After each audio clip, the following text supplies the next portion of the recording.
How to redeem a Roblox gift card. Hello everybody, in this video we are going to teach you how. So without any delay, let's just jump right into the video and find out how to do it. So in order to do that, you need to go ahead, if you're on mobile phone, not the app, you need to go ahead and open up a browser.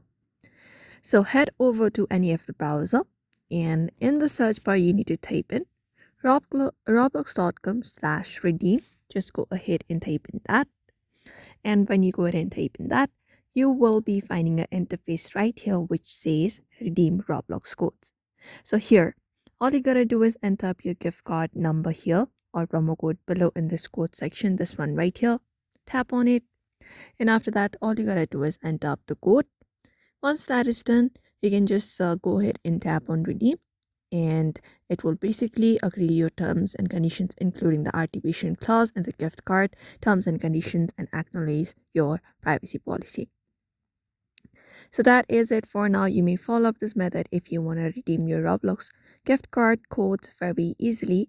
So I hope this video was helpful. Give it a thumbs up and subscribe for more tips and tutorials, and we will see you on the next one.